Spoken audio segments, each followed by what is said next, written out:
I loved it. I also was not doing any cardio, which was just phenomenal.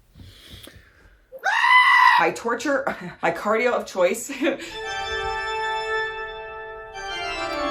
Are you doing this on purpose to bait me?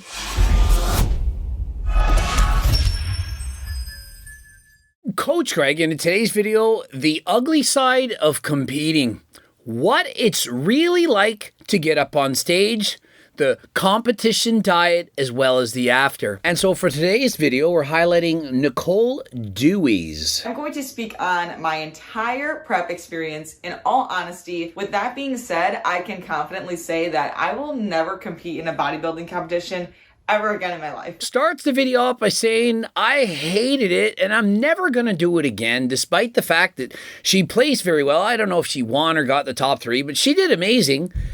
But she hated it. I am an online health and fitness coach, and I share all things fitness, nutrition. Isn't it interesting that she's an online health and fitness coach, and she herself hired a coach for her very first competition? Now, I don't think you actually need to compete to coach others, but if you're coaching others on how to compete and you've never even done it yourself, well, that doesn't make any sense. If you're coaching competitors, you have best have done it a lot. Not just once or twice, but preferably dozens of times. I had always been told that I have the physique for bikini, which is basically just glutes and shoulders. So like, thank you, I appreciate that. But I was like, no. And so full disclosure, she looks amazing heading into this competition.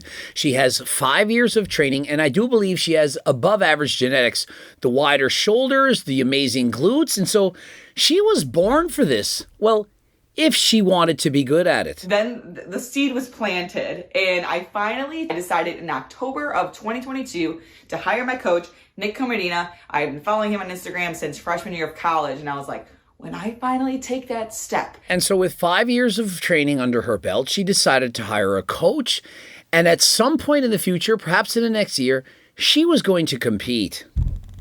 I think that's a great idea. I think that you should hire a coach that knows more than you, that can show you the ropes, perhaps teach you new exercises, how to eat, how to diet, how to get prepared, how to do the posing, everything. And so any of you out there, if you're interested in getting coach, of course, apply by clicking the link in the description. I'm currently coaching just over 20 athletes, competitors, and non-competitors alike. And so if you're interested, hit me up. So from October to March 2023, so that was about like 6-7 months of growing. I mean, prior to that, I had been growing before that, but not like diligently tracking macros, doing everything to a freaking T. I mean, I'm saying like I was committed to this bulk. We worked up to, I got up to 190 protein, 320 carb, and 60 fat. And I held that for several months. And I actually ended up putting on like 15 pounds of mass, which is... Immediately no. Why is it that almost every time a female hires a male coach, they have her bulk? Coaches, why are you doing this to her? She put on 15 pounds. How many of you think that was all muscle?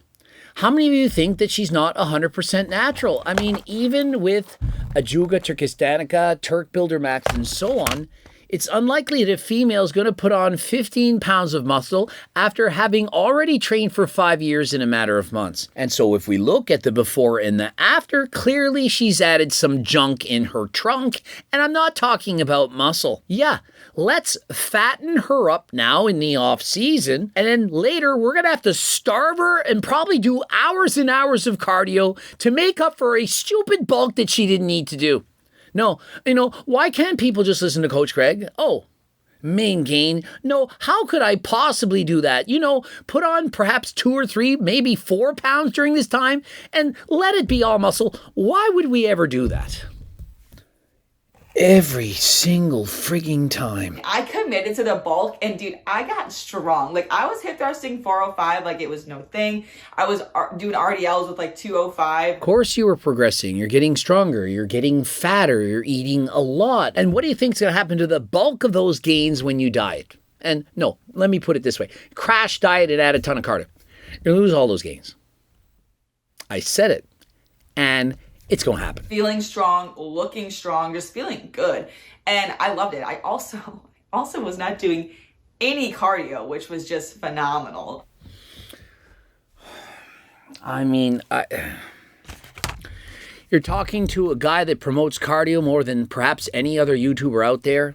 I also promote GO2 Max. It's my number one supplement, at least for cardio, for me, for others. If you're interested, code Greg 15% off. But hey, let's just brag about not doing cardio, which also led to you gaining 15 pounds of mostly fat. I hate doing cardio. Oh, let's brag. I didn't do any cardio. Newsflash. If you do cardio year-round, you're going to stay leaner and you're going to become a better butter burner. What is that? A person who burns more calories from fat while they're exercising. Did you know that? Did you know that people who are fit burn a greater percentage of fat versus carbs both during and following exercise? You become fat adapted, meaning you don't adapt to doing cardio and burn fewer calories. You adapt to the cardio, you burn more calories and more fat. Wouldn't that be amazing? How easy do you think it would be for me to get in shape right now? I'm doing an hour of cardio a day and or more, and I burn over 1,000 calories in an hour. How hard is it to get in shape when you burn 1,000 calories in an hour? So then around March, right around my birthday, we started decreasing calories. And I remember, this is like permanently in my brain, he dropped my carbs 50 grams, and I was like, I didn't know how to act. I'm like, dude, whoa. Yeah. That's what happens when you put on all that weight, getting up to, I believe you said 145 pounds, and you compete at 113 pounds. How do you think that's going to happen? It's a severe calorie deficit. And so if you say that your ideal weight, your happy weight is 135 pounds, why didn't you start the diet at 135 pounds? You see the difference? And oh, just for the viewer at home, she's 125 or 6 pounds right now. She had bulked to 146 pounds. And so I could perhaps do a natty or not on her. I don't know if she did this natural. She didn't talk about any of that. But how is it that she was 145 pounds before going into competition? She was comfortably 135 pounds and now she's 125. It doesn't add up. Basically, just slowly started decreasing carbs. My protein didn't really move. Fat moved a little bit later on, but then adding in cardio. So my cardio of choice. Are you doing this on purpose to bait me? Is this like rage bait for Coach Greg? My cardio of choice. You're supposed to enjoy cardio. You should love it. You should at least like it. How is it torture? I mean, maybe you're not watching Coach Greg and chill while doing your cardio, and perhaps that's what's wrong. I mean, everyone else in the world is watching Coach Gress. You're watching my videos, you're learning about what not to do while dieting, and so imagine if during those cardio sessions, you had put on this guy. Would have been telling you, don't starve yourself, get my friggin' cookbook, probably be eating Seco protein bars every single day and enjoying life, having fun, and you would be doing your second show by now. I remember he bumped it up to like, I don't know, 20 minutes. I remember telling Cassidy, my roommate, I was like, that extra 10 minutes, dude, like, it feels like it takes forever. She remembers him bumping up her cardio to 20 minutes. That extra 10 felt tough. So, oh yeah, we're going to add in 10 minutes of cardio now. You know, it's time to get cut up. And, oh, now it's time to do 20. I mean, is this Ashton Hall? Let's bump it up to 20? 20 minutes? 20 minutes isn't even minimal amounts of cardio. In your off season, minimally, it's 150 minutes of cardio a week. That's 30 minutes, 5 days a week. This is not enough. And so that's the first problem. And what is this saying? I was freezing this morning, so I kept my sweatpants on. Ask me if I regret this decision yet. The answer is absolutely. She looks like she's over-dieted already. She's looking very lean, skinny. You don't need to diet to this extent to do your very first bikini competition. It isn't a competition to see who gets the leanest. It's for who looks the best in a bikini. Leaner isn't always better. I started dieting in March. Let's keep that in mind. In March, I didn't step on stage until October 28th. That is how long it took me to get there. So it was not a crash diet. 7 months of dieting. That's over 200 days. That's as long as Will Tennyson dieted. You don't need to diet for 200 days to step on stage in a bikini competition. If you need 200 days to get in shape, you're not ready. Say it with me. you're not ready. If you can't stay within at least at most 16 weeks of contest shape, then you, my friend, say it with me again, you are fat. Bodybuilding isn't for fatsos, it's for people who want to be in shape. In your off season, you should look like you work out. When people look at you off season, they should be thinking, you know what? Do you ever do those bikini competitions? Hey, are you a bodybuilder? If they're saying, yo, are you a powerlifter? Or, hey, do you work out? You should look like you work out, and you should be proud of it. You should take pride in your physique. Go into the gym off season, people should look at you and be thinking, that's a fit woman, a fit man, a fit couple. If you look so out of shape that people can't even tell you go to the gym, what are you even going to the gym for? 5 minutes on stage? We don't compete for 5 minutes on stage. It's the journey. Has anyone ever taught you that? It's not the destination, but the journey.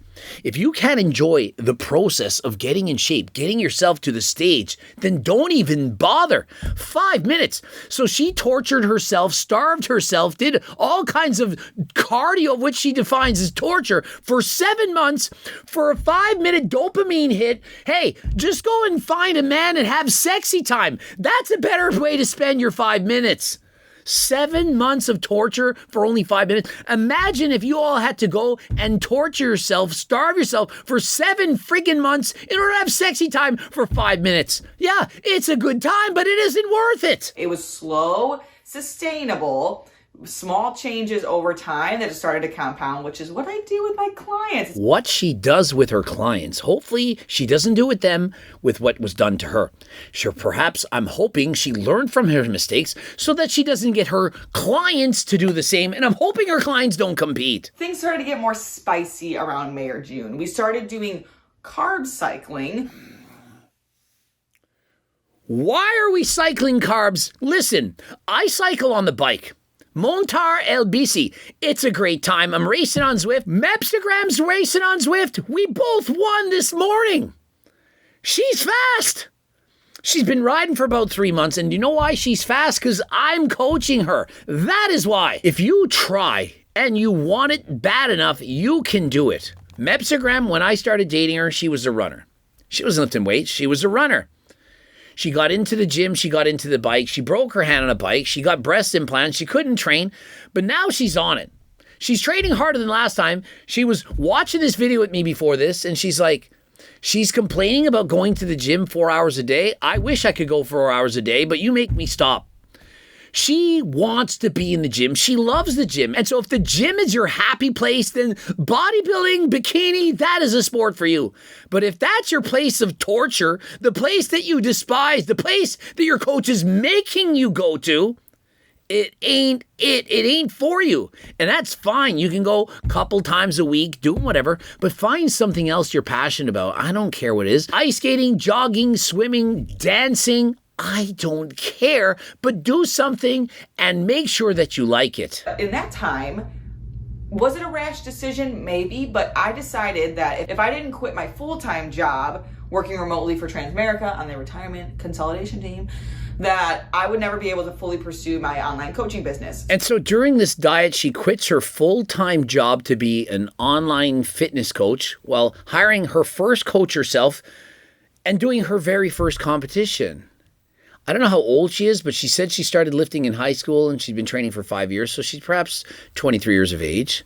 I'm not sure if she's ready. I mean, hey, if she can get clients and she can coach them, then that's great. But there are probably, out of the thousands or perhaps millions of coaches around the world, some people with more experience that would be better equipped to deal with your problems. I mean, she's going through this her very first time. How would she know what it's like if she's never done it? Like, I competed 59 times, 70 times in bodybuilding, master's degree in exercise kinesiology. I've coached thousands of people for decades. And so I feel like I'm qualified to talk about this, to say certain things, to coach people to do certain things. But when I was 20, I wasn't ready. Now at 20, I'd done, like 5 or 6 competitions to that point. I'd already placed 3rd at nationals. I was provincial champion and so on. But was I really prepared to help people with their diets? I mean, Maybe, but how is she ready? But I digress. Leading up until maybe like 4 weeks out, that was when things got really bad, but I was like on it. Like every single thing in my life, I was checking the boxes, I was crushing it. And then I just started to feel like death, like every single minute of the day. I totally relate to her at this point. She says until 4 weeks out, everything was great. She was crushing it. There comes a time in your diet when it's just no longer fun. It's hard to move. The shoulder checks when you're driving, that's hard. Getting up to use the washroom, yeah, I'd prefer not to. Getting help to get out of the bathroom, yeah, that would be beneficial. You're sick and tired of waking 4 or 5 times up a night to go to pee to the bathroom. You're starving. You have no energy at the gym. You have brain fog. Your sex drive is in the toilet. Everything makes you irritable. You have insomnia, or if you're on performance-enhancing drugs, perhaps you have transomnia. But life starts to suck. And at that point, you're going to ask yourself, is it really worth it? But here's the thing. If you love the gym, really, really love the gym, you're going to keep going. You're not going to complain like this after the show. You're not going to say it's horrible. You're going to say it was the hardest thing I've ever done, and I'm going to do it again because I love it. Do you think I didn't suffer like this and or worse? Yet 59 times I chose to continue. And so people who say, oh, Coach Greg, you've lost all credibility. Have you ever competed? Do you know what it's like? Can you relate to your clients? Do you know how to coach people? And so whether it's a natty or not, or what you should be eating when you're dieting, what supplements you should be taking, don't you think I know? And so when I tell you something, I tell it to you from my heart, from my gut, from my instinct, having experienced this over and over again. In the last 4 weeks, yeah, the times are going to be tough. And let me tell you, this is often a time when people are going to start to develop an ED. And I'm not talking about the downstairs. If you've got an ED right there, harder than last time for this, it's for the men. I'm talking about visiting the washroom to do number 3 and or developing that word that starts with an A and ends with an IA. You know what I'm saying. I don't want to get demonetized. 25% of people involved in sports involving weight classes develop an ED. That's 1 out of 4. Bodybuilding, it's significantly higher. Think of it. What sport in the world's sole focus is on your appearance and rewards you for being leaner than last time? For over dieting, for suffering, for saying no, not to drugs. No, welcome those. How many shows are actually testing? But saying no to food.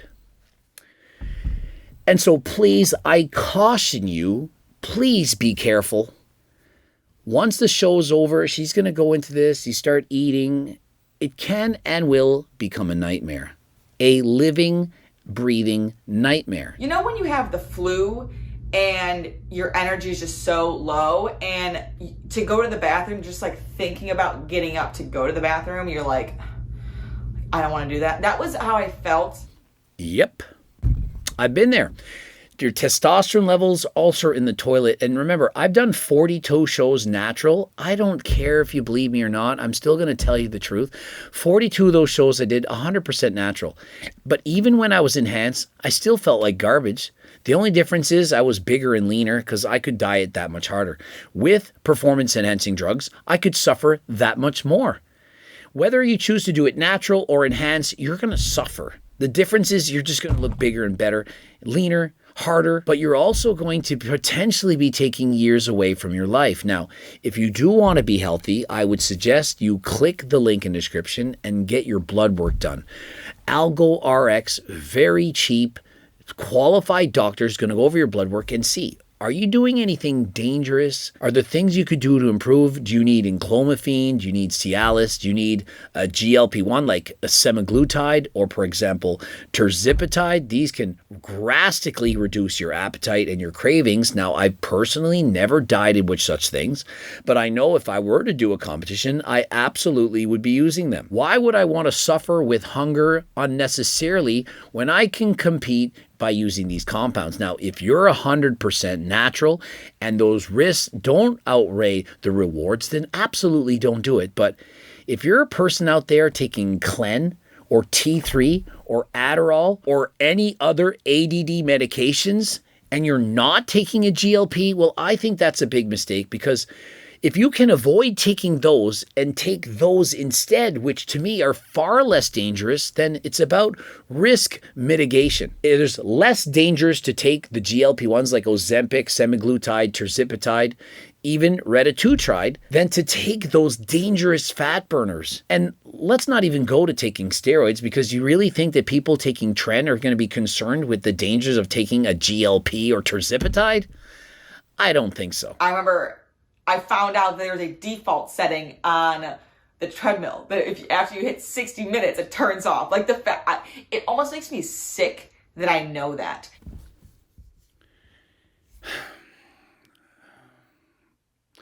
It makes her sick that she knows that cardio equipment only goes up to 60 minutes.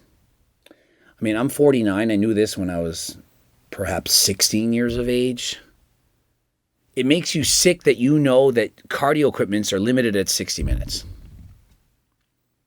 I mean, what's next? You're going to get mad at me because I rode the bike at the gym for 90 minutes a couple days ago? Or that my brother rode 2 hours today on Zwift?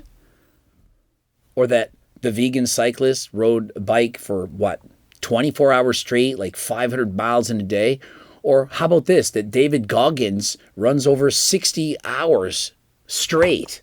They run 200 miles.